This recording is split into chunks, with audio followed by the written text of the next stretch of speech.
2018년 마지막 날입니다. 한 해 마무리 잘 하셨나요? 유난히 이슈가 많은 한 해였습니다. 평창 동계올림픽부터 남북 정상회담, 지방선거, 월드컵, 그리고 문재인 대통령과 교황의 만남까지 열린 세상 오늘도 특집 방송을 여러 번 했는데요. 한 해를 돌아보는 시간 마련했습니다. 열린 세상 오늘 시사 프로 특성상 정치인이 자주 출연했습니다. 맨날 싸워서 보기 싫다는 분도 계시지만 좋은 정치는 법과 제도로 약자의 눈물을 닦아줄 수 있습니다. 김형준 명지대 교수와 올해 한국 정치 분야 정리해보겠습니다.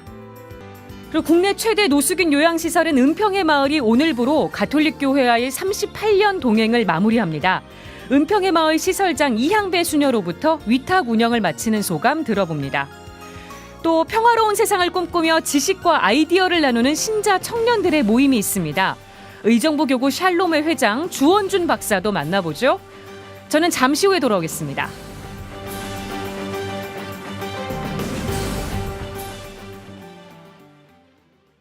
(2018년의) 시작은 평창 동계올림픽이었습니다. 끈끈한 팀워크로 개주 금메달을 따낸 쇼트트랙 대표팀 맏언니죠. 김아랑 헬레나 선수를 어렵게 섭외했었는데요. 방송 당일 김아랑 선수가 감기약을 먹고 잠이 깊게 드는 바람에 인터뷰가 펑크나고 말았습니다. 다음 날 김아랑 선수를 다시 연결했는데요. 조회수 최고 기록이 오늘까지 깨지지 않았습니다. 화제의 발언 다시 들어보실까요?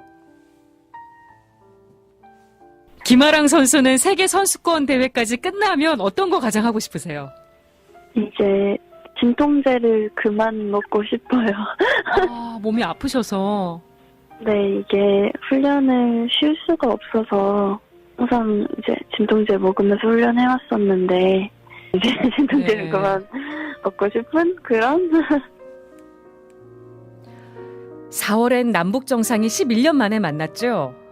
열린 세상 오늘은 서울 대교구장이자 평양교구장 설이인 염수정 추기경을 단독으로 인터뷰했습니다. 추기경은 북한 교회를 위한 기도를 거듭 당부했습니다. 다시 한번 들어보시죠. 저는 아직 평양 땅을 밟아보지 못했습니다. 대신 매일 묵주 기도를 바치며 북녘의 교회와 아직 남아있을 신자들을 위해서 기도하고 주님의 은총을 청하고 있습니다. 저는 북녘 땅에 성령의 불길이 꺼지지 않았다고 믿습니다. 네. 아니, 어려움 중에 더 간절히 타고 있다고 생각합니다. 항구하게 기도하며 우리나라의 평화를 위해서 계속 나가야 할 것이라고 생각합니다. 12월엔 아주대병원 권역외상센터장 이국종 교수와의 인터뷰가 화제가 됐습니다.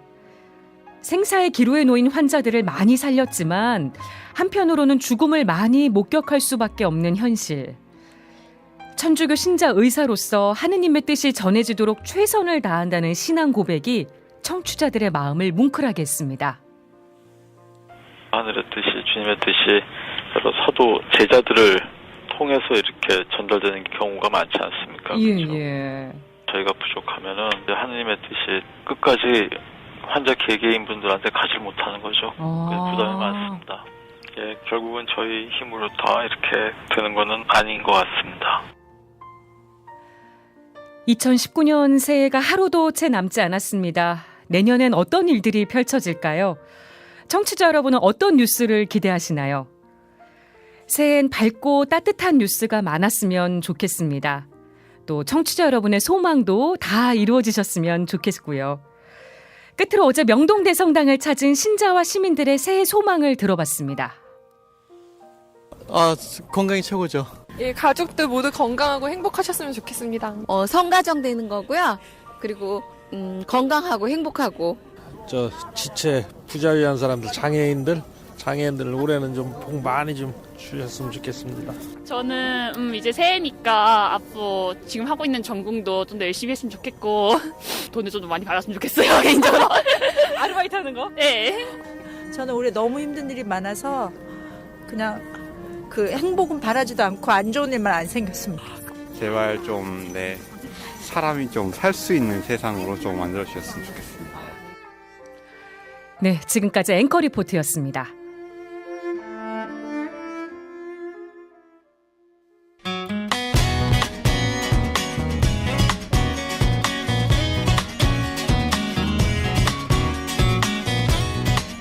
오늘의 시선, 생생한 인터뷰, 열린 세상 오늘.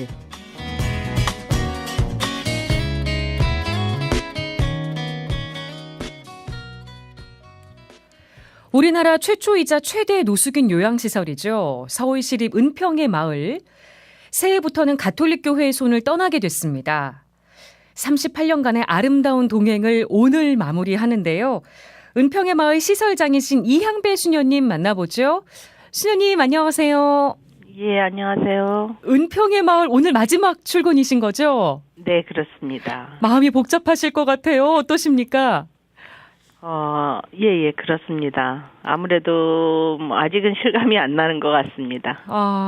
은평의 마을에 있는 노숙자분들도 내일부터 운영자가 바뀐다는 걸 알고 계신가요? 네, 알고 계시고요. 아무래도 가톨릭에서 38년 동안 운영을 했기 때문에 많이 아쉬워하시죠. 노숙인들에게 어떤 얘기 해주셨습니까?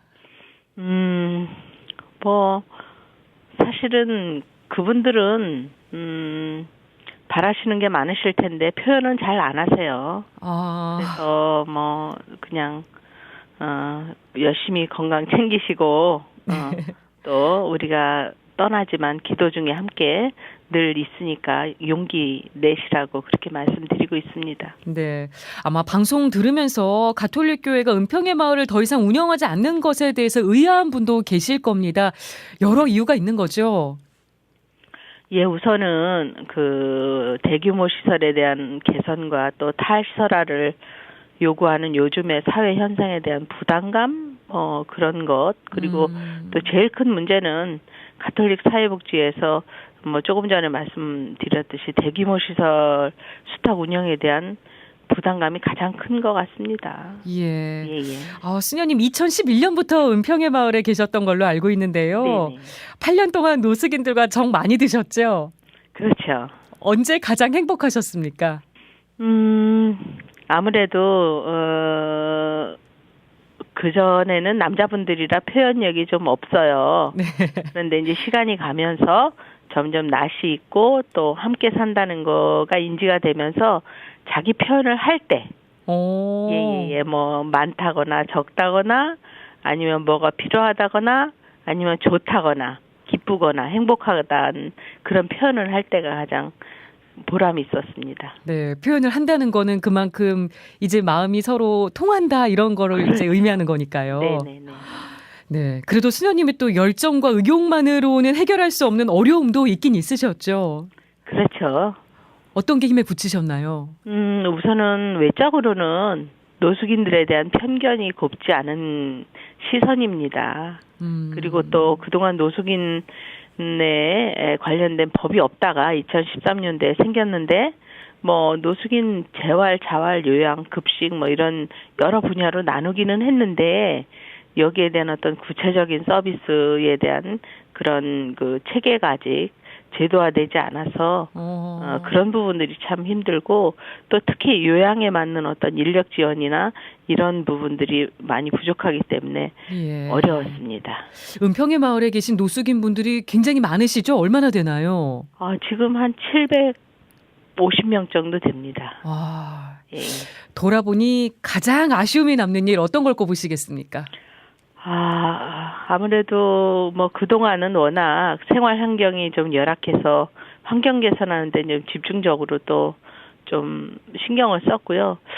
아쉬움이 있다면 요양시설이다 보니까 환자들이 많습니다. 그래서 이 환자분들에 대한 어떤 서비스가 적절하게 잘 더 이루어졌어야 되는데 그걸 제대로 못 해드린 게 가장 아쉽습니다. 너무 겸손하게 얘기해 주신 것 같은데요. 지난해 이맘때 사실 인터뷰로 모셨을 때 은평의 마을의 재활이나 자활이 어려운 분들이 대부분이라고 말씀해 주셨던 게 기억이 납니다. 네. 최근에 이제 장애인들 탈시설화를 촉구하는 목소리를 어떻게 생각하시는지 궁금합니다. 은평의 마을 같은 경우도 탈시설이 가능하다고 보시나요? 아무래도 요새 사회적인 이슈나 이런 것들이 탈시설에 대한 어떤 그런 것들에 대해서 많은 관심을 갖고 계시는 거는 저도 알고 있습니다. 근데 은평의 마을 같은 경우에는 이미 원가족들과 떨어진 지가 수십 년 되고 이분들이 탈시설을 지금 한 달에서 뭐 누가 보살펴주거나 일을 할 수 있는 어떤 그런 여건이 되질 못합니다. 그래서 차근차근 탈시설을 만일에 한다면 조금씩 한꺼번에 그 어린아이가 걸음마를 걷지 못하듯이 조금씩 좀 힘을 길러서 언젠가는 탈시설을 시킬 수 있도록 구체적인 어떤 이런 계획이 있어야 될 것 같습니다. 예. 그나마 은평의 마을에 계신 분들은 뭐 추위나 끼니 걱정 없이 따뜻한 보살핌을 받고 있지만요. 지금 추운 날씨에 노숙하는 분들이 걱정입니다. 요즘도 노숙인들 살피러 자주 나가시나요? 예, 요즘도 그 영등포로 매주 수요일마다 저녁에 나갑니다. 아, 그러시군요. 예. 예년과 비교하면 어떻습니까? 좀 줄었습니까? 늘었습니까? 좀 줄었다고 봅니다. 거리에 계시는 분들은. 네네네. 그게 이유가 있을까요? 글쎄요, 뭐 요즘은 쪽방이나 이런 부분들이 좀 많이 보급이 됐고, 그다음에 이제 거리에 계시는 분들에 대한 어떤 좀 뭐랄까 그 준비들이 좀 그전보다는 좀 관심들이 많아져서 그런 것 같습니다. 네. 노숙인들 만나면 이것저것 많이 챙겨주시죠? 그렇지도 못해요. 그래도 수녀님 만나면 반가워하실 것 같은데. 예. 뭐 제가 사실 죄송하죠. 가기만 하면 그냥 다 진짜 인사해 주시고 아는 척 해 주시고 그러나 이제 제가 또 드릴 수 있는 거는 너무 미약해서 항상 죄송하죠. 네. 가톨릭 교회가 은평의 마을을 더 이상 운영하지 않는다고 해서 노숙인 사도직을 안 하는 건 아니잖아요. 그렇죠. 앞으로 어떻게 활동을 이어가게 되나요? 여태까지 그 서울 가톨릭 사회복지회 내에 노숙인 복지 협의회라고 있습니다. 예. 거기에서 한 15개 정도 시설들이 있거든요. 거기에는 뭐 생활시설, 자활시설, 재활, 무료급식, 쪽방, 도시락 지원 등 여러 분야에서 하고 있습니다. 그래서 한 20여 년 동안 운영해 오고 있고 앞으로도 계속 할 계획입니다. 노숙인들 자활을 위해서 가장 필요한 건 뭐라고 보세요? 노숙인 자활하면 물론 이제 일반 분들은 노숙인 하면 자활을 떠올리게 되는데요. 일상으로 돌아간다는 건 거의 희박하다고 보셔야 됩니다. 만일에 자활을 할 수 있을 정도라면 정말 많은 시간이 필요합니다. 시간과 노력이 필요하고 이분들한테 거는 기대가 단기간에 어떻게 우리가 뭐 몇 개월, 몇 년을 이렇게 여러분들을 위해서 이렇게 했으니 빨리빨리 뭔가 결과를 뽑아내라 이렇게 하면 정말 어렵습니다. 그만큼 그 오랜 시간을 노숙 생활을 하셨던 분들인 만큼 더 그보다도 더 오랜 시간을 기다려주고 참아주고 배려가 있어야 된다고 생각합니다. 네. 오늘 은평의 마을 운영 마치시면 수녀님 앞으로 어떤 소임 맡으십니까? 아직은 뭐 소임 저희 꽃동네는 소임 이동이 2월입니다. 그래서 아직은 소임이 안 정해졌습니다. 그러시군요. 네. 새로운 수탁 운영자로 대한구세군 유지재단이 선정됐더라고요. 네. 꼭 당부해주고 싶은 얘기랄까 전하고 싶은 바람이 있으십니까? 네.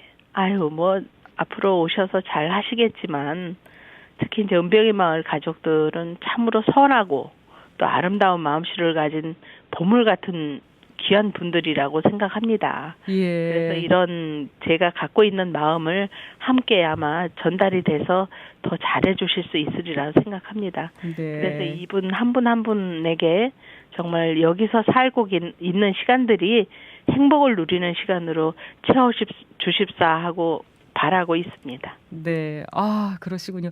말씀 들으면서 저도 이렇게 아쉬움이 진하게 남는데, 네, 그동안 정말 수고 많으셨다는 말씀을 꼭 전해드리고 싶습니다. 감사합니다. 이렇게, 정말,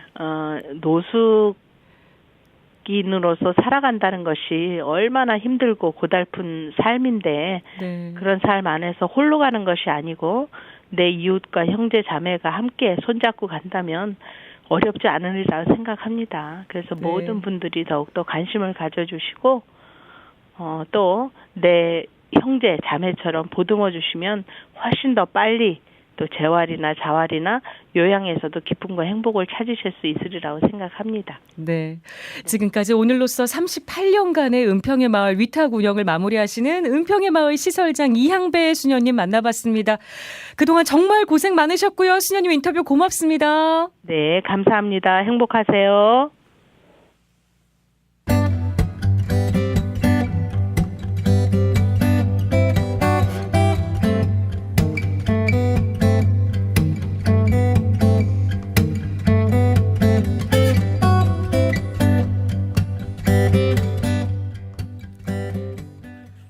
(2018년) 마지막 날입니다. 열린 세상 오늘도 한 해를 정리해 볼까 하는데요. 올해도 많은 정치인이 출연했고 현안도 많았습니다. 정리를 잘해야 새로운 다짐도 할 수 있겠죠. 김형준 명지대 교수와 결산해 보겠습니다. 교수님 안녕하십니까? 예, 안녕하세요. 아니 해마다 정치를 돌아보면 다사다난하지 않았던 해가 없는 것 같습니다. 정치 평론가로서 올해 최고의 정치 이슈 어떤 걸 꼽으시겠습니까? 저는 두 가지라고 보는데요. 하나는 올해 1월만 하더라도 한반도에서 전쟁 위협이 굉장히 강했었어요. 그렇습니다. 이 부분이 여하튼간에 대한민국이 전쟁의 공포로부터 벗어날 수 있었다는 부분 하나 하고요.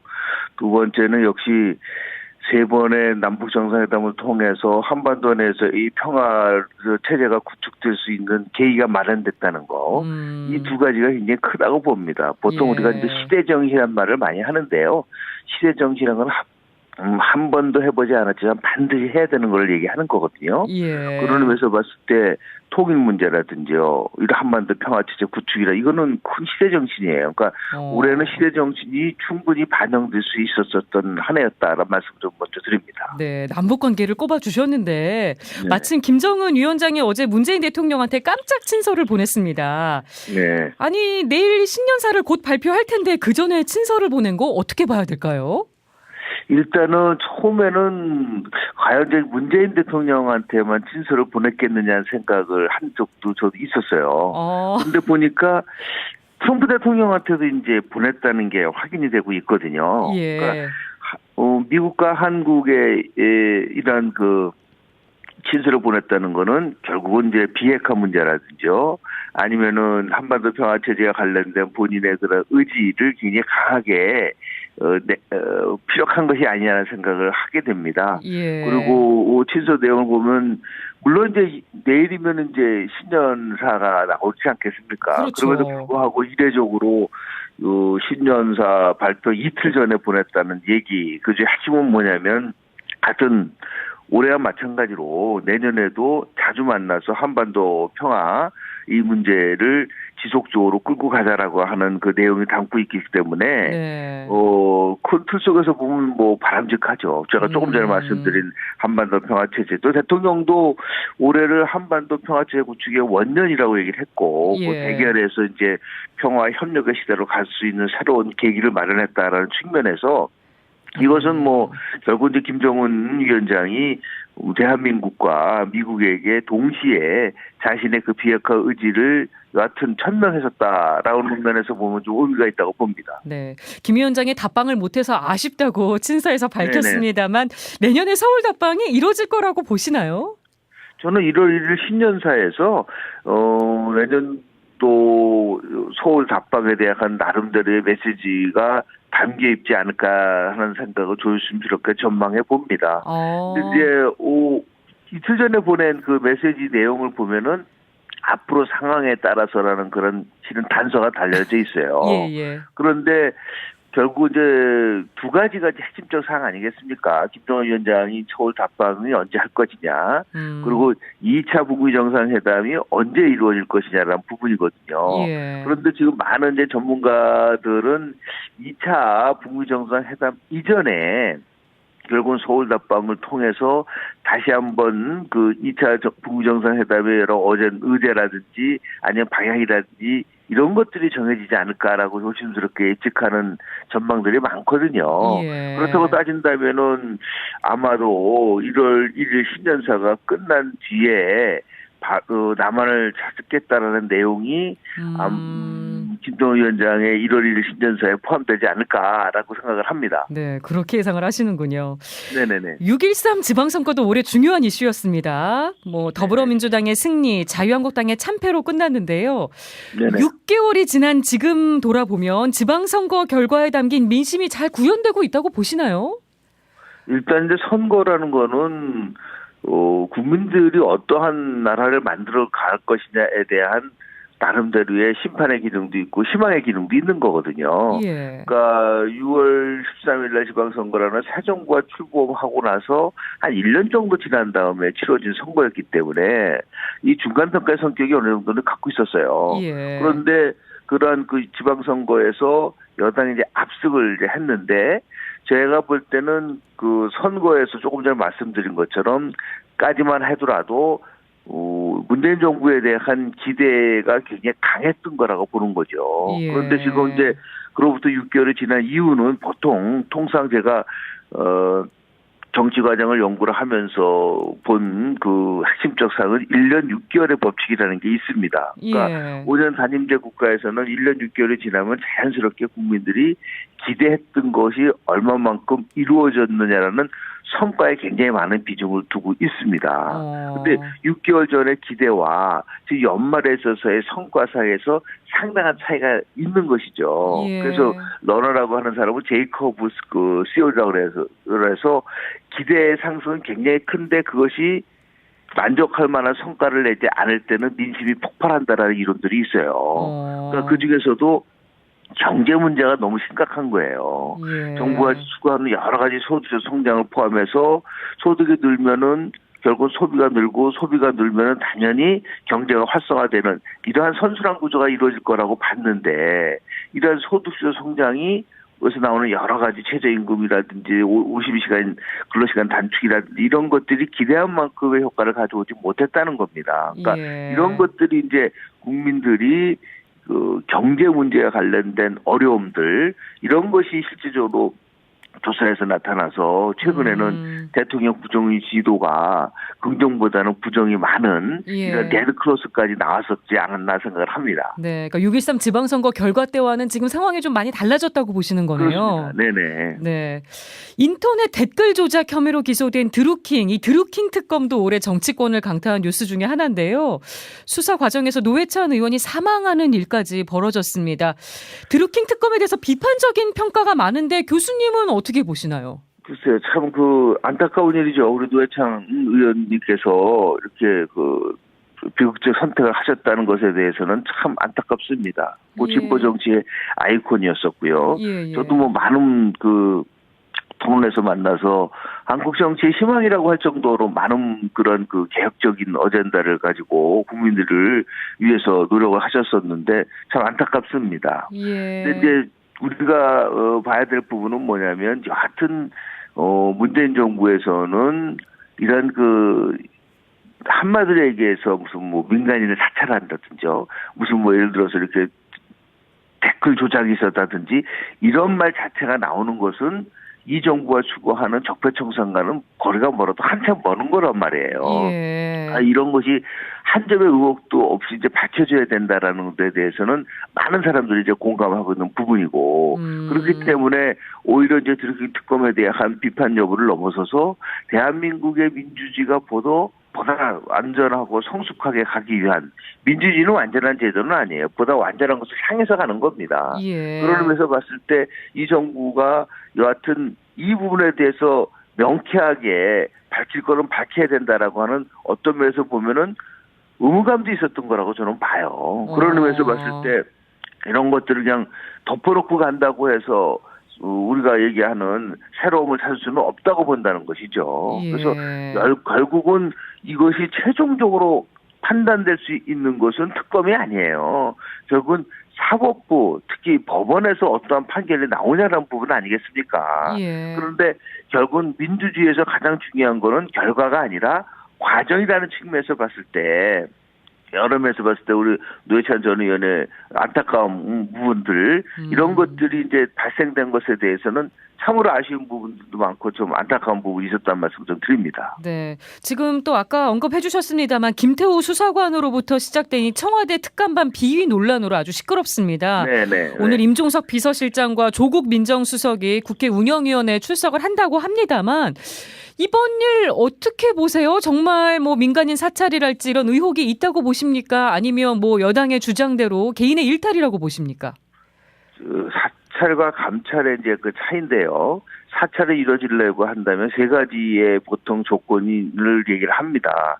정치적 목적이 있고요. 그리고 그 부서가 권한 밖에 자기의 권력을 행사하고 지시가 있었느냐는 이 세 가지가 맞물려 돌아가야지 이제 감찰이 이제 사찰이 되는 거거든요. 예. 그런 부분들을 아마 오늘 이제 운영위에서 집중적으로 다룰 거라고 좀 보는데요. 다른 거는 몰라도 민간인 사찰에 대한 문제는 굉장히 민감한 부분인 겁니다. 예. 그러니까 의혹이죠, 지금. 의혹 수준에 이제 불과한데요. 저는 이번 오늘 있을 운영위의 참여가 참 굉장히 중요한 터닝 포인트가 될 거라고 봐요. 전환점이 될 거라고 봅니다. 그러니까 청와대가 이 문제와 관련돼서 이건 무조건 개인적 일탈이다라고 이제 주장을 이제 하고 있습니다. 그러나 여러 가지 이제 상황을 보면은 국민들이 생각하는 부분은 이겁니다. 이렇게 어떻게 1년 5개월 정도의 개인적 일탈이 일어나는데 불구하고 청와대는 그걸 전혀 감시하지 못했고 관리하지 못했느냐라는 문제는 여전히 남아 있는 거예요. 일탈로 본다고 하더라도. 그렇습니다. 하더라도. 그러니까 그렇지 않겠습니까? 왜냐하면 어떤 형태든 간에 그 사전에 그걸 조치를 취했어야 되는데 그렇게 하지 못했다는 부분에 대해서 국민들이 생각할 때는 청와대가 좀 제대로 민정수석실이 이것이 역할이 제대로 이루어지고 있느냐라는 부분 하나 하고요. 예. 두 번째는 개인적 일탈이 너무 많다라는 거예요. 그렇지 않습니까? 왜냐하면 어떠한 경우라도 그런 것이 안 되는데 특히 문재인 정부는 나라다운 나라를 만들겠다고 시작한 정부란 말이에요. 예. 그런 면에서 보면 다른 어떠한 정부보다도 그런 면에서 굉장히 민감하게 반응을 했었어야 된다는 것이죠. 예. 그런데 그런 부분들이 이었든 간에 무조건 이거는 우리 문재인 정부에게는 민간인 사찰에 대한 DNA가 없다.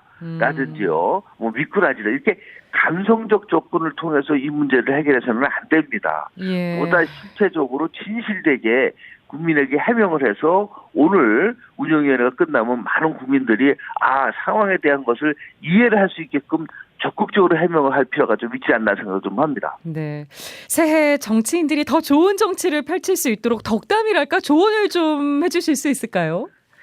우리 프란치스코 교황님께서 세계 평화의 날에 좋은 정치는 평화에 봉사합니다라는 그런 제목으로 발표를 하셨지 않습니까? 맞습니다. 예. 정치의 본질은 권력을 추구하는 게 아닙니다. 정치의 본질은 바로 갈등을 조정하는 거예요. 그래서 새해에는 이제는 이해 타산에 빠지지 말고 오로지 국민만 바라보면서 국민을 위한 정치를 했으면 좋겠다는 말씀을 좀 드립니다. 네, 정치인들이 이 말씀을 좀 새겨 들었으면 좋겠습니다. 지금까지 김형준 명지대 교수와 2018년 정치 분야 결산해봤습니다. 오늘 말씀 잘 들었습니다. 고맙습니다. 네, 고맙습니다. 한반도에 평화의 바람이 몰아친 한 해였습니다. 하지만 평화는 저절로 오는 게 아닙니다. 그리고 정치인들의 노력만 필요한 것도 아닙니다. 평화로운 세상을 꿈꾸면서 지식과 아이디어를 나누는 신자 청년들이 있네요. 바로 의정부교구 샬롬회입니다. 샬롬회 회장이신 주원준 박사 연결해보죠. 박사님 안녕하십니까? 예, 안녕하세요. 네, 제가 간단히 소개를 했습니다만 샬롬회를 처음 들어보는 분들이 많으실 것 같아요. 어떤 모임인지 직접 설명을 한번 해주실까요? 예, 샬롬회는 의정부교구 동북아 평화연구소의 평신도 청년들의 미래 세대 연구자 모임입니다. 예, 그렇군요. 이게 결성된 지 그렇게 오래되진 않았더라고요. 예, 한 2년밖에 안 된 굉장히 젊은 모임이에요. 네, 멤버는 몇 명이나 됩니까? 지금 한 19명 정도 됩니다. 예, 멤버 어떻게 꾸리셨는지도 궁금해요. 스카웃을 하신 건가요? 자원을 받으신 건가요? 둘 다 있는데요. 주로 신부님들 추천도 있고 그다음에 샬롬에를 아름아름 들어서 온 사람도 있고 스스로 자원해서 저 좀 뽑아주십시오. 이런 청년도 있었습니다. 네, 샬롬의 주요 활동이 서평회라고 들었습니다. 예. 매달 주제를 정해서 책의 내용과 아이디어를 나누신다고 하던데 예. 그동안 어떤 주제 다루셨는지 궁금해요. 예, 저희가 굉장히 많은 주제를 다뤘는데요. 이제 서평회는 저희가 가톨릭 동북아 평화연구소니까 가톨릭과 관련이 있든가 동북아와 관련이 있든가 평화와 관련이 있는 책이면 모든 책이 다 된다. 이렇게 했거든요. 그러니까 굉장히 사실은 웬만한 책이 다 되는 거죠. 예, 가장 최근에 어떤 걸로 논의하셨습니까? 최근에는 순교사에 대해서도 했고요. 그다음 복음의 기쁨도 읽었고요. 그리고 각 샬롬의 회원들의 전공 분야가 다 달라서 굉장히 다양한 책을 굉장히 자유롭고 풍요롭게 읽고 있습니다. 예, 서평의 분위기도 궁금해요. 청년들끼리 정말 자유로운 토론이 이루어지나요? 아니면 토론이 어려울 땐 박사님이 좀 방향 설정도 해주십니까? 아니요, 저는 거의 하지 않고요. 워낙 다 공부하는 사람들이기도 하고 자기 분야에서 열심히 하는 사람들이라 굳이 얘기할 게 없어요. 그 부분들이 자유롭고 풍요롭게 하고 있고요. 그리고 우리 동북아 평화연구소의 소장 신부님이신 강주석 신부님도 거의 참석을 하시거든요. 예. 그래서 이제 저와 함께 우리 이 사람들의 전문적인 어떤 관심사가 우리 교회와 어떻게 관련이 될 수 있겠나 하는 걸 이렇게 짚어주고 있죠. 네, 정말 똑똑하고 멋진 청년들인 것 같습니다. 예, 그렇습니다. 서평회가 토론으로 끝나지 않고요. 이 새로운 아이디어나 개념들을 심포지엄을 열어서 발제도 하신다고 들었거든요. 예, 이미 저희가 한번 했어요. 예, 어떤 주제로 진행이 됐나요? 2018년 7월 4일에 제1회 샬롬의 심포지엄을 했는데요.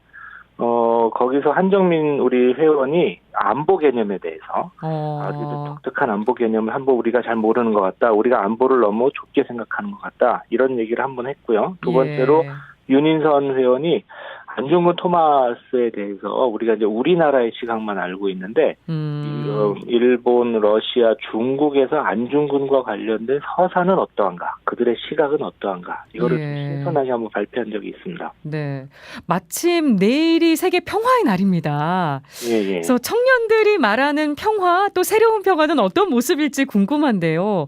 요즘 사실 헬조선이다, 금수저다 이런 게 언급되는 사회 속에서 한반도 문제나 이런 평화 같은 거대 담론을 청년들이 어떻게 생각할까 궁금하네요. 어떤 얘기 나오고 있습니까? 이제 청년들은 굉장히 다양하게 이야기하고 있는데요. 근데 저희가 보기에 우리 한반도의 평화가 두 나라가 직접적으로 합쳐지는 것보다는 두 나라의 공존과 번영으로 가고 있다. 그래서 동독과 서독처럼 급격하게 통일되는 모델보다는 독일과 오스트리아처럼 두 나라로 오래 사는 거 아니냐, 이런 얘기도 우리가 한번 해봤고요. 어떤 식으로든지 간에 과거에 사로잡히면 안 된다 하는 얘기를 많이 해요, 청년들이. 아무래도 이제 미래를 봐서 그런 것 같은데요. 이념에 사로잡히는 것도 별로 안 좋고, 또 너무 과거 얘기만 하고 과거의 경험에만 지나치게 의존하는 것도 안 좋고, 좀 변하는 실체를 봐야 된다. 굉장히 급격하게 변하고 있다. 이런 얘기를 좀 많이 했습니다. 네, 올 한해 한반도에 평화의 바람이 몰아쳤습니다. 남북이 평창올림픽에 공동으로 참여하고 남북 정상회담도 3차례나 열리고요. 그렇죠. 또 얼마 전에는 철도와 도로 연결 착공식까지 열렸는데요. 올해 진행된 한반도 평화의 흐름 박사님은 어떻게 보십니까? 저는 굉장히 긍정적으로 봅니다. 앞으로도 이렇게 좀 더 나아갔으면 좋겠고요. 근데 이러한 급격한 변화 속에서 우리가 좀 실체를 똑바로 봐야 된다, 이런 얘기는 저도 좀 많이 공감을 하고 있습니다. 예. 그럼에도 불구하고 우리 사회의 보수 진영과 전쟁을 경험한 기성세대들은 한반도가 세계 유일의 분단 국가다, 안보의 우위 없이는 전쟁의 위험에서 자유로울 수 없다, 이런 얘기가 여전히 나옵니다. 이런 안보관은 어떻게 받아들이십니까? 저희가 안보라고 얘기할 때 식량 안보라는 말도 쓰거든요. 들어보셨죠? 식량 안보. 이게 이제 식량을 안정적으로 확보하는 게 굉장히 중요한 안보다 하는 건데, 이 말을 잘 보면 군사나 군대를 준비하는 것보다 더 높고 더 근본적인 차원의 안보가 있다는 거예요. 그러니까 교회에서 말하는 어떤 인간 발전이라든지 우리가 교류한다든지 평화를 정착시킨다든지 이런 의미에서 안보를 좀 넓게 써야 되고 우리도 좀 더 근본적인 시각에서 봐야 한다. 예. 이런 얘기를 좀 드리고 싶습니다. 예. 평화나 화해에 대해서 추상적인 개념이 아니라 이 교회의 가르침을 접목해서 생각을 발전시키는 부분이 사실 쉽지만은 않은 것 같습니다. 어떻게 신자나 국민들이 좀 눈여겨봐야 될 부분이 있을까요? 저는 뭐 많이 있을 것 같고 제가 이쪽의 전문가는 아니기 때문에 근데 저는 뭐 아주 구체적으로 말씀드리긴 조금 힘들고요. 무엇보다 조금 미래를 봐야 될 것 같아요. 우리가 미래를 보면서 예. 네. 결국 그리스도의 평화란 무엇일까? 한반도가 그리스도의 평화로 충만하려면 신자들이 어떤 노력을 더 기울이면 좋을까요? 무엇보다 우리 신자들이 할 일은 제가 이제 평신도 신학자로서 신앙인으로서 이렇게 말씀드리고 싶은 것은 하느님한테 의지하는 거예요. 하느님한테 의지한다는 것은 세상의 것에 휘둘리지 않는다는 것이죠. 멀리 하느님을 보고 가면은 이제 어느샌가 하느님이 또 우리를 맞아주실 것 같습니다. 네. 다시 샬롬회로 돌아가서요. 청년들이 자신의 전문성을 살리면서 이 교회와 연결고리를 마련하는 모습이 참 보기 좋은데요. 2년 동안 진행하시면서 어려운 점도 있으셨을 것 같아요. 어떠셨습니까? 예, 처음에는 아이디어를 내서 그 아이디어를 실현하는 과정이 사실은 좀 한 1, 2년 더 있었어요. 그 이전에. 왜냐하면 이런 아이디어가 구체적으로 무엇이냐 이것을 좀 서로 이해하는데 어려웠는데 우리 이제 제가 이 지점에서 가톨릭 동북아 평화연구소 강주석 신부님하고 저희 의정부 교구 이견주 위원님한테 큰 감사를 드리고 싶은 게 한번 해봅시다 이렇게 이제 해주셨거든요. 그래서 시작을 했는데 청년들이 의외로 굉장히 호응을 잘했어요. 그래서 지금 굉장히 열심히 하는 아주 핵심 그룹들이 아주 굉장히 많아졌고 이분들이 너무 기뻐하고 좋아하고 그래서 초창기에는 조금 어려웠지만 시작되고 나서부터는 그렇게 큰 어려움이 없었습니다. 네, 샬롬에 또 들어가고 싶은 청년들이 있으면 가능합니까? 예, 언제라도 그 가톨릭 동북아 평화연구소나 의정부 요구에 문의하시면 됩니다. 네. 지금도 새로 들어오고 있습니다. 아, 그렇군요. 내년에 두 번째 심포지엄도 계획하고 계시다고요? 예, 내년에 심포지엄을 계획하고 있는데요. 저희가 거의 한 달에 한 권씩 책을 읽으니까 이제 할 것들이 너무 많아서 이제 뭘 고를까 이제 생각을 하고 있다가 내년에는 여성과 감성으로 해보자. 이 분단 현실에서 우리 가톨릭 청년 여성들이 무엇을 느끼고 이제 무엇을 성찰할 수 있는가를 여성의 목소리를 그래서 회원 중에서 특히 여성 회원들이 지금 몇 명이 준비하고 있습니다. 그렇군요. 또 어떤 담론들이 얘기가 되는지 주위에서 또 주의 깊게 살펴보도록 하겠습니다. 예, 관심 부탁드립니다. 네, 지금까지 의정부교구 가톨릭 동북아 평화연구소 샬롬회 회장이신 평신도 신학자 주원준 박사와 얘기 나눠봤습니다. 오늘 인터뷰 고맙습니다. 예, 감사합니다. 여론 흐름을 살펴보는 민심은 천심 시간입니다. 우리 국민이 꼽은 올해 10대 뉴스를 살펴보죠. 리서치 배종찬 본부장 연결합니다. 본부장님 안녕하세요. 배종찬 본부장입니다. 네, 뉴스 연말정산이라고나 할까요? 우리 국민이 선택한 10대 뉴스 10위와 9위부터 살펴주세요. 네, 2018년 한 해 동안 가장 뜨거웠던 이슈는 무엇이었을까요? 한번 돌아보는 시간이 될 텐데요. 네. 리얼미터가 CBS 의뢰를 받아서 지난 21일 실시한 조사입니다. 전국 500명 무선전화 면접 및 유무선 RDD 자동응답 조사였고요. 표본 오차 95% 신뢰 수준 플러스 마이너스 4.4%포인트, 응답률은 6%. 자세한 사항은 조사기관의 홈페이지에서 확인 가능한데요. 2018년 올해의 뉴스 1위가 무엇인지를 물어보았습니다. 예. 오차를 무시했습니다. 10위는 6.13 지방선거, 9위는 갑질 순으로 나타났는데요. 지난 지방선거 높은 대통령 지지율 덕분으로 여당이 압승하지 않았습니까? 그렇죠. 이 올해도 큰 뉴스였고요. 이 양진호 회장을 비롯해서 각계각층에서 빚어진 이 갑질 논란 지속, 심지어는 이 초등학생 갑질까지도 나타나면서 많은 국민들의 이 공분을 샀던 한 해였습니다. 네, 올 한해 정말 갑질의 기승을 부렸던 터라서 9위에 있는 게 어색할 정도인데요. 그 다음에 8위부터 6위까지는 어떤 뉴스가 꼽혔나요? 네, 8위는 많은 분들이 듣고서 반색을 하실 그런 내용입니다. 바로 이 4%의 비율은 많지 않았지만 워낙 이 올해의 뉴스가 많았기 때문에 방탄소년단이 8위를 차지했습니다. 예. 이 올 한 해는 말 그대로 BTS로 시작해서 BTS로 끝난다고 이야기할 정도로 이 방탄소년단의 인기가 하늘을 찔렀는데요. 이 빌보드 차트를 비롯해서 아메리칸 뮤직 어워드에서 수상하면서 영국 비틀즈의 버금갈 정도로 유명세를 치른 그런 한 해였습니다. 예. 이 7위는 김영애 그 뭐였을까요? 글쎄요. 네. 우리 청년 세대들의 머리를 지끈지끈하게 했던 바로 집값이었습니다. 7위였습니다. 이 부동산 이슈였는데요. 이 젊은 세대들의 거주 고통 상당히 심각한 정도의 수준 아니겠습니까? 그렇죠. 이른바 지옥고라는 이야기를 하는데요. 뭔지 아시죠? 네. 반지하 옥탑방에 고양이는 없습니다. 네. 이 고시원으로 표현될 정도로 지옥고로 표현될 정도로 이 자고 나면 올라가는 아파트 가격, 이 폭등 뉴스가 이 지면을 장식하게 되는데, 이 2019년 새해에는 정부에서 어떤 대책을 세워놓을지 좀 지켜봐야 되겠습니다. 예. 이 6위는 안타깝습니다. 이 양성태 이 사법부 논란인데요. 이 전직 법원 행정차장이 구속될 정도로 지난 정부 이 사법부에 대한 신뢰가 바닥으로 추락하는 한 해가 됐는데, 예. 이 대법관이 검찰에 소환돼서 조사받을 정도로 이 사법부의 재판 개입 의혹, 우리 국민들의 여론은 악화 일로 상태, 바로 그 자체였습니다. 네, 절반만 들었는데도 정말 다사다난했습니다. 그럼 이제 5위부터 3위로 가볼까요? 네, 너무 많은 일들이 있던 한 해였기 때문에 이 소개해드리는데도 숨이 찰 정도인데요. 이 올해의 뉴스 5위입니다. 이 소득 주도 성장이었습니다. 이 우리 국민들이 가장 많이 들었던 단어 중에 하나가 바로 이 소득 주도 성장일 텐데요. 이 김앤장, 이제는 조금 생소하신가요? 바로 이 김동연 전 경제부총리, 장하성 전 청와대 정책실장이 이 갈등을 겪으면서 김앤장이라는 단어까지도 이 덩달아 부각되었던 한 해로 기억이 되는데, 예. 4위로 넘어가 보겠습니다. 이 뉴스도 잊을 수가 없는데, 이명박 전 대통령이 구속되는 그런 이슈가 있었습니다. 역대 4번째로 전직 대통령 구속이었는데요. 이 2017년 지난해죠. 이 박근혜 전 대통령에 이어서 이 전직 대통령이 구속되는 안타까운 상황인데, 예. 이 유행어도 우리가 기억하실 겁니다. 다스는 누구 겁니까? 엄청나게 얘기했죠. 네, 이명박 대통령의 이 구속이 4위로 나타났고요. 이제 3위로 가봅니다. 저 개인적으로는 가장 중요하고 이 손에 꼽는, 첫 손가락에 꼽는 뉴스였는데요. 바로 미투입니다.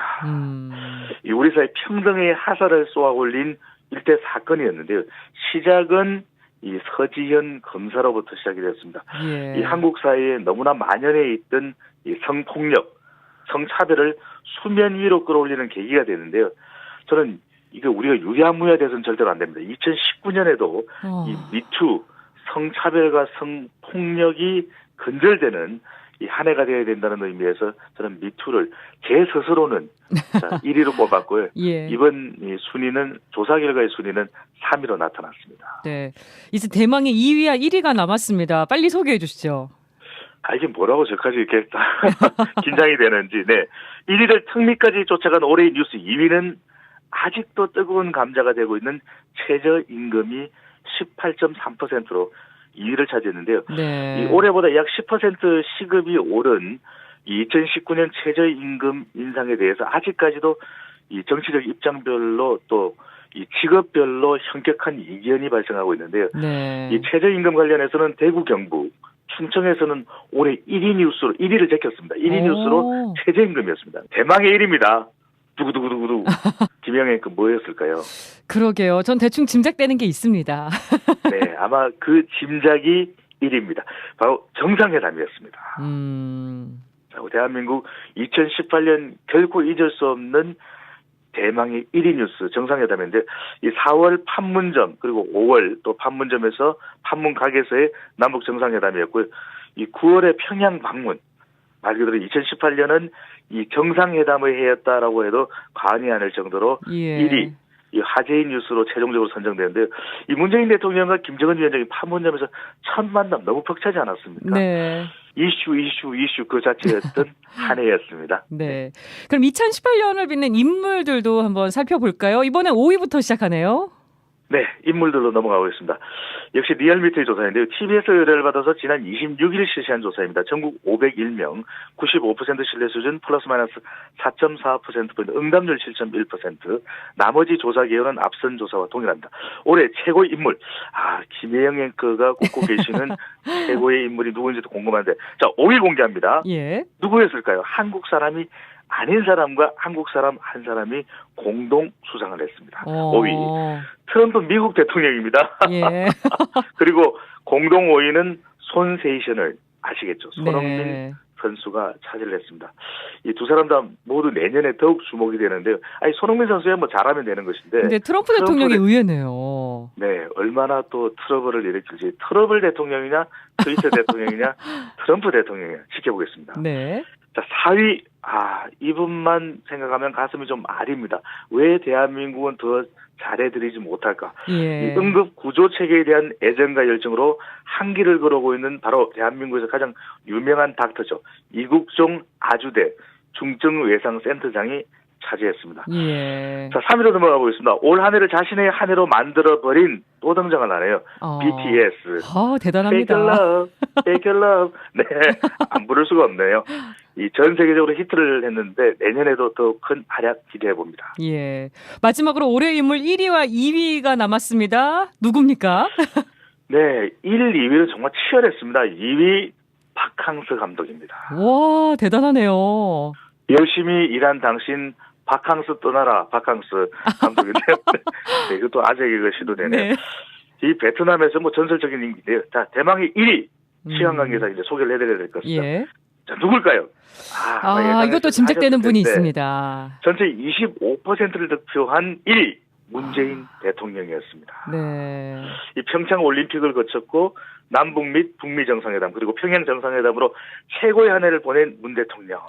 하지만 경제 문제, 주변 인사 논란으로 힘든 연말을 보내고 지지율이 내려간 문재인 대통령의 현 주소이기도 한데요. 예. 이렇게 올해의 뉴스, 올해의 인물들을 돌아봤는데 저는 제 마음속의 1위는 바로 이 국민입니다. 네, 우리 국민들이 올해의 인물 1위라는 것이 민심은 천심으로 이해됩니다. 네, 이렇게 정리하니까 정말 한 해가 다 갔다는 게 이제 실감이 납니다. 리서치 앤 리서치 배종찬 본부장과 함께했습니다. 고맙습니다. 감사합니다.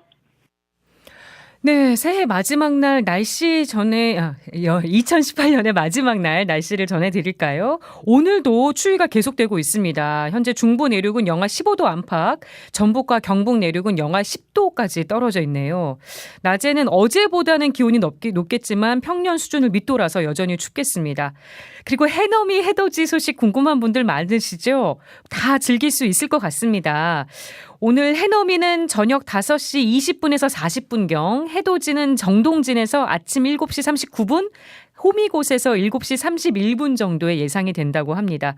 아쉽게도 제주는 구름이 많아서 해돋이 해넘이가 어렵겠다는 소식이네요. 야외에서 새해 맞으시는 분들 옷차림 꼭 따뜻하게 하셔야겠습니다. 2018년 마지막 날입니다. 아무래도 오늘 가족들과 시간을 보내는 분이 많지 않으실까 싶은데요. 여러분의 가정은 안녕하신가요? 마침 이번 주는 가톨릭교회의 가정 성화 주간입니다. 그래서 부부 전문가를 만나기 전에요. 올해 가정 성화 주간의 키워드부터 살펴보겠습니다. 이힘 기자 나와 있습니다. 안녕하세요. 네, 안녕하세요. 가정 성화 주간이 생소한 분들 많으실 겁니다. 쉽게 설명을 해 주실까요? 네, 가정 성화 주간의 역사는 제1차 세계대전으로 거슬러 올라갑니다. 네. 1914년부터 4년간 계속된 전쟁으로 1,000만 명 가까이 목숨을 잃었는데요. 당시 교황 베네딕토 15세는 전쟁으로 인한 가정 해체를 누구보다 안타까워했습니다. 네. 결국 종전 3년 후인 1921년 예수 마리아 요셉의 성가정 축일을 제정했습니다. 한국교회는 2001년부터 성가정 축일을 지내고요. 축일이 있는 주간을 가정 성화 주간으로 지내고 있습니다. 이번 주가 바로 그 가정 성화 주간인 겁니다. 네. 그렇다면 올해 가정 성화 주간의 키워드는 뭔가요? 네, 주교회의 가정과 생명위원장 이성효 주교가 발표한 담화를 보면요.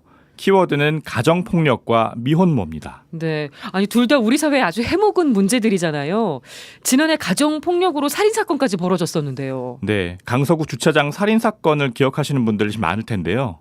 아내가 남편의 가정폭력을 견디다 못해서 이혼하고 수차례 이사를 했지만 결국 전 남편 손에 목숨을 잃고 말았습니다. 네. 실제로 한국 여성의 전화가 2015년 한 해 동안 언론 보도 사례를 분석한 결과를 보면요.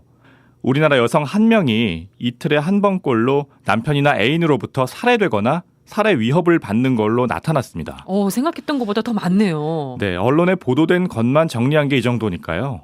보도되지 않은 것까지 합치면 가정폭력이 정말 엄청나게 많이 발생하고 있다는 뜻입니다. 예. 특히 다문화 가정의 가정폭력이 심각한데요. 머리를 잡아당기거나 때리는 신체적 폭력은 물론이고 성폭력, 경제적 학대, 정신적인 폭력에 무방비로 노출된 결혼 이주 여성이 많았습니다. 네. 배우자를 친가와 분리시킨다거나 전화나 편지가 오면 집요하게 내용이나 발신자를 캐묻는 그런 사회적 격리도 많았습니다.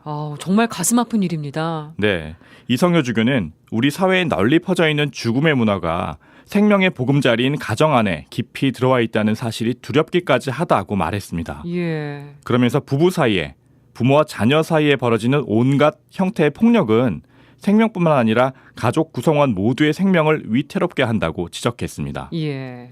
이 주교는 모든 생명은 하느님의 고유한 피조물이며 의미 없이 존재하는 생명은 없다고 강조했습니다. 한마디로 인간은 그 누구의 소유물도 될 수 없다는 뜻입니다. 그렇군요. 다음 키워드 미혼모로 넘어가 볼까요? 경제적으로 어려움을 겪는 미혼모가 많다고요. 예, 그렇습니다. 통계청 자료를 보면 2016년 기준으로 전국의 미혼모는 2만 4천 명 정도 되는데요.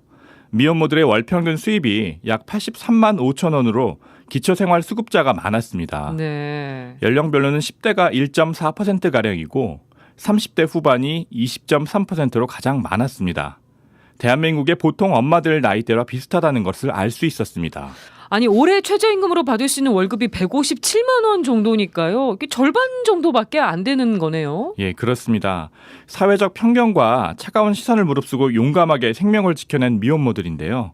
생명 지킴이 상을 줘도 모자랄 판에 취업하기도 너무너무 힘든 것이 현실입니다. 네. 어렵게 취업을 해도 미혼모라는 사실이 알려지면 사직 압박에 시달린다고 합니다. 다시 말해서 일할 권리조차 제대로 보장받지 못하고 있는 겁니다. 예. 이 주교는 온갖 시련에 맞서 생명을 선택하고 지켜낸 이들에게 감사와 축복을 전한다고 했습니다. 그러면서 미혼모와 미혼부들이 예수님을 선택하고 지켜낸 마리아와 요셉을 닮은 사람들이라고 격려했습니다. 와. 또 세상이 아무리 이기적으로 흘러도 기꺼이 자신을 희생하며 생명을 품에 안는 용감한 이들이 있는 한 하느님의 구원은 멈추지 않을 것이라고 축복을 전했습니다. 네, 새해에는 정말 가정폭력 없는 안전한 세상을 만들고요. 또 미혼모들이 따뜻한 시선 속에서 마음 편히 아이를 키울 수 있는 그런 세상이 됐으면 좋겠습니다. 청취자 여러분, 가정에도 성가정의 축복이 함께 하셨으면 좋겠네요. 이힘 기자 잘 들었습니다. 고맙습니다. 감사합니다. 결혼하는 사람은 줄고 이혼하는 사람은 늘고 가정의 위기라고들 합니다. 가정 성화 주간을 맞아서 미니 인터뷰를 마련했습니다. 한국애미연구소 대표 부부를 스튜디오에 모셨는데요. 부부 전문가들의 고견을 한번 들어볼까요? 양영환 세바스티아노, 환경의 요한나님 나와주셨습니다. 두 분 안녕하세요. 안녕하세요. 안녕하세요. 결혼 생활을 하신 지 35년이 넘으셨다고 들었습니다. 결혼 대선배님이시니까요. 결혼 생활에서 가장 중요한 거 한 가지를 꼽으라면 어떤 걸 꼽으시는지 한번 들어볼게요. 먼저 자매님부터 들어볼까요? 가장 흔하고 새로울 건 없는데요. 저는 사랑이라고 생각을 합니다. 네. 근데요, 그 사랑이 쉽지 않아요. 그래서 사랑을 지키기 위해서 아주 고군분투해왔고, 그런데 지금은 사랑이 저절로 잘 되는 것 같아요. 마치 네. 내 몸에 맞는 옷을 착용감 있게 입는 것처럼. 그래서 저는 사랑이 중요하다고 생각해요. 남편분의 얘기를 한번 들어볼까요? 저는 이 부부가 서로 신뢰하는 게 제일 중요하지 않나. 서로가 어떤 말과 어떤 행동을 하더라도 내 배우자는 나를 믿어줄 것이다 하는 자신감만 있으면 이 세상에서 뭐든 할 수 있을 것 같은 건 생각이 듭니다. 사랑과 신뢰를 꼽아주셨습니다. 근데 저도 그렇지만요. 부부싸움을 안 하는 부부는 없는 것 같습니다. 싸웠을 때, 어려움이 닥쳤을 때 어떻게 헤쳐나가냐가 중요한데요. 요즘 뭐 이혼율도 높고 어려움을 겪는 가정들이 워낙 많아서요. 두 분은 어떻게 극복하셨는지 궁금합니다. 특별한 노하우가 있으신지 이번엔 남편분 얘기부터 들어볼까요? 글쎄요. 우선 다툼의 요인이 생기거나 갈등이 생기면 제 성격상 참지를 못하고 바로 표출해버리는 그리고 좀 시간이 돌아서면서 후회하는 그런 삶을 많이 살았던 것 같아요. 예. 하룻밤만 자고 나면은 다 잊혀질 것을 또 아니면 샤워할 때 그 물줄기를 맞으면서 반성을 하게 되고 제가 좀 부끄럽기도 합니다. 아, 연구소 대표님들도 쉽지 않으시군요. 아내분의 얘기를 들어보겠습니다. 부부싸움이요? 그거는 혼수품처럼 따라오는 것 같아요. 부부싸움을 안 한다는 건 불가능한 것 같고요. 제일 중요한 건 제 배우자가 제 십자가라고 생각해요. 저는. 하느님이 저에게 걸맞는 저의 십자가를 주셨다고 생각하기 때문에 가끔은 이 십자가 길이가 너무 무거워서 자르고 싶을 때도 있고 놓아버리고 가고 싶을 때도 있었어요. 사실은. 네. 저는 이 에미를 좀 일찍 시작했거든요. 근데 예. 그 에미 안에 가장 중요 메시지가 매일매일 사랑하는 걸 결심하는 거거든요. 그래서 제 십자가인 세바스찬을 사랑하기로 결심해야겠다. 그래서 저는 아마 에미 아니었으면 못 살았을 거예요. 그래서 여기까지 왔었고요. 또 하나 제가 제일 중요한 건 전 기도를 빠뜨리지 않거든요. 지금껏 9일 기도, 그 묵주기도를 계속 이어가고 있고요. 또 십자가의 길을 많이 좋아해요. 예. 그래서 이제 세바스찬이 저를 엄청 힘들어서 정말 살 수 없을 것 같다 하는 날은 성당을 찾아가요. 그래서 네. 십자가의 길을 걸으면서 세바스찬 욕도 하고 흉도 보고 울기도 하고 그런데 제가 정말 신기하게 느낀 거는 끝나고 나면 제가 변해 있어요. 네. 그래서 다시 시작할 수 있는 용기를 갖고 그래서 와서 먼저 손을 내밀죠. 다시 네. 사랑하자고. 기도의 힘으로 이겨내셨다고. 맞습니다. 예. 아니 요즘 젊은이들이 결혼 자체를 아예 꺼리거나 아니면 결혼을 하더라도 자녀를 낳지 않는 경향이 뚜렷합니다. 이런 문제는 어떻게 바라보시는지 궁금합니다. 형제님 먼저 얘기해 주시겠습니까? 저도 저희 아이들이 30대 중반을 지금 같이 지나고 있어요. 근데 둘 다 결혼했고 제일 큰 문제가 육아에 대한 그런 걱정 또 아이를 낳고 기르는 것에 대한 불안감 이런 것 때문에 육아가 힘들기 때문에 결혼에 대한 생각을 좀 안 하지 않는 거 아닌가. 사비라고 표현을 하더라고요. 남성과 연애 안 하고 결혼 안 하고 섹스 안 하고 애기 안 낳고. 그래서 사비가 요새 이제 화두라고 봤어요. 그래서 야, 이거 우리나라가 이렇게 가면 안 되는데 큰일 났구나. 거기서 제일 마음 아팠던 게 앱충, 앱이 충. 자기 아빠를 충이라고 부르는 거예요. 거기서 그 용어들이. 그래서 결국 이 얘기는 가정이 깨진 거를 제가 거기서 봤습니다. 가정이 제대로 화목했다면 적어도 자기 아빠한테 앱충이라는 말은 쓰지 않았을 텐데 섬뜩한 느낌도 들었고 이 육아에 대한 게 우선 제일 걱정거리가 많겠고 그런 생각을 많이 합니다. 예, 어떻게 보십니까? 제대로 제가 젊은 사람들 생각을 읽고 있는지 고루한 제 생각 때문인지 이런 건 잘 모르겠지만 가정의 의미가 저희 혼인할 때하고는 많이 달라진 것 같아요. 얼마 전에 저희가 이 그 연구소에서 프로그램을 준비하느라고 30대, 40대 초반인 사람들의 혼인에 대한 생각을 설문지로 한번 조사한 적이 있었어요. 네. 그런데 깜짝 놀랐던 게 제일 강한 게 내 삶을 살고 싶다라는 그런 성향이 개인주의 성향이 남녀를 해서 이렇게 많이 강하다. 이건 설문지에서 나온 이야기입니다. 예. 이제 맞벌이로 각자 재산 관리는 하지만 리부모 내부모라는 선이 분명하더라고요. 그 설문지 결과로 보니까 자녀 양육도 50대 50 남녀가 똑같이 해야 된다라는 이런 사고들이 분명히 많아서 네. 또 요즘 젊은 부부들은 소소한 갈등 이런 것들은 쿨하게 넘어가면서도 어떤 진실하게 접근한다 이런 게 부족하다는 이제 결과를 봤어요. 그래서 우리 때하고 가정의 의미, 가족의 의미, 예. 엄마 아빠가 된다는 의미에 대해서 많이 달라졌구나. 그래서 제가 이게 좋다 나쁘다 이 얘기하기는 주제 넘은 일이기 때문에 그것보다는 저희 아이들도 보면 직장 엄마이거든요. 그래서 저희 딸아이가 그런 이야기를 참 많이 해요. 내가 엄마 노릇을 잘못하고 있는 건 아닌가. 아이들에게 소홀하고 있는 건 아닌가. 이런 자책을 한다고 이야기를 하더라고요. 예. 그래서 최근에 둘째 아이를 낳긴 했는데 그 아이에 대해서도 두려움이 많더라고요. 제가 이렇게 바쁜데 엄마 노릇을 할 수 있을까. 이런 것 때문에 그걸 이겨나갔다가 아니라 아니야 포기하자. 그냥 나는 내대로 가자. 이렇게 하는 게 아닌가. 그런 젊은이들한테 어떤 얘기 해주고 싶으세요? 젊은이들에게는 해도 후회, 안 해도 후회가 결혼 생활인데 해보고 후회하는 것도 해볼 만하다. 그렇게 저는 이렇게 좀 표현하고 싶습니다. 네, 자매님은요?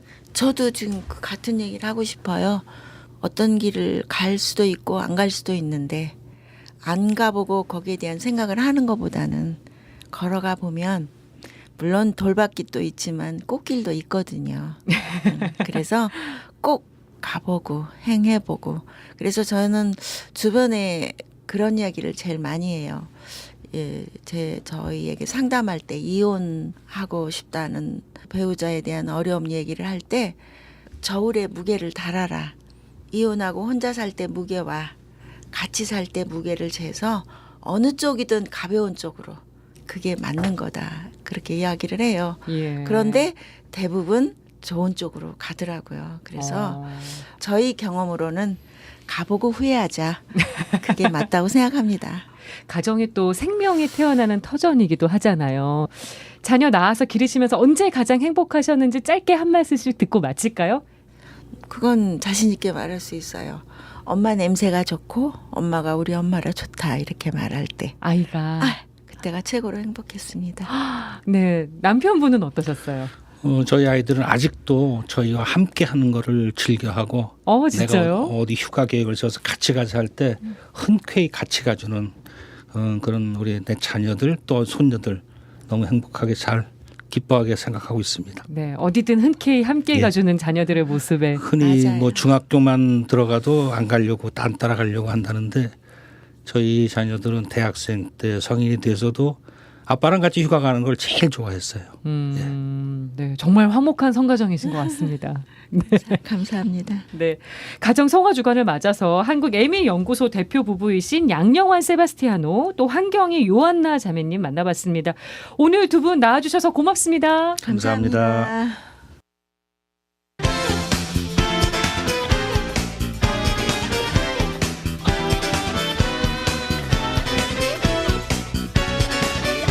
가톨릭의 눈으로 바라봅니다. 열린 세상 오늘.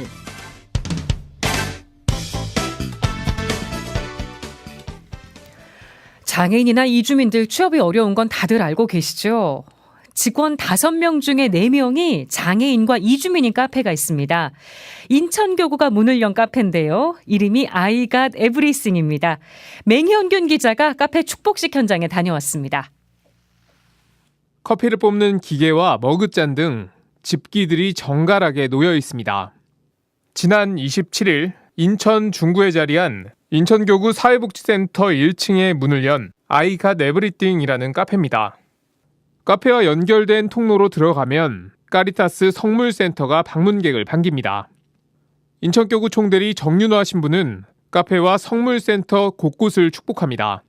이곳에서 오는 모든 손님들이 마음의 평화와 기쁨을 얻어가고 또 이곳에서 일하는 사람들은 그들을 통해서 생업을 유지할 수 있도록 주님께서 번창할 수 있는 은혜를 내려주시며 겉으로 보기에는 우리가 흔히 생각하는 일반 카페와 전혀 다른 점이 없는 공간이지만 이 카페는 특별한 점이 있습니다. 우리 사회에서 가장 약한 이를 위한 장소라는 점입니다. 직원 가운데 2명이 발달 장애인 바리스타며 2명은 결혼 이주 여성 바리스타입니다. 이들과 함께 사회복지사 1명이 카페를 운영합니다. 인천 가톨릭 사회복지회 회장 이상희 신부입니다.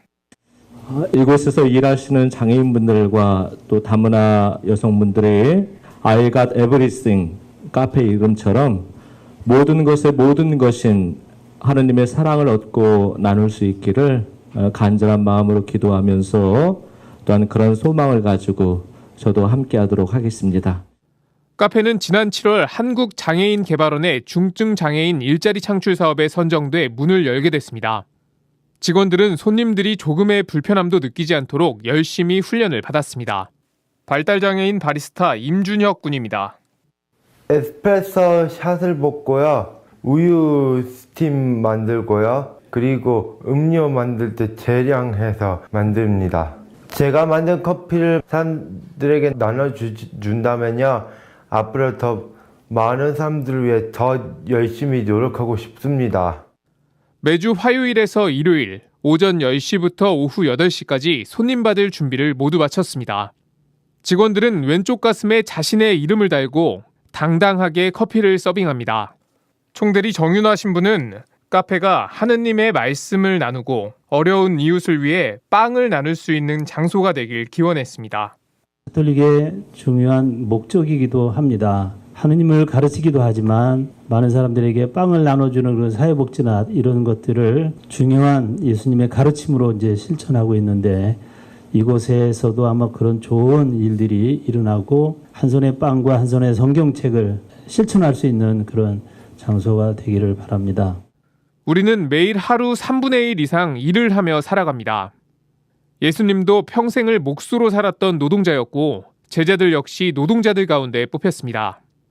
인간은 노동을 통해 하느님의 창조 사업을 지속하도록 사명을 받은 존재라는 뜻입니다. 사회적 약자들도 거룩한 노동을 할 수 있도록 돕는 노력이 더욱 빛나는 이유입니다.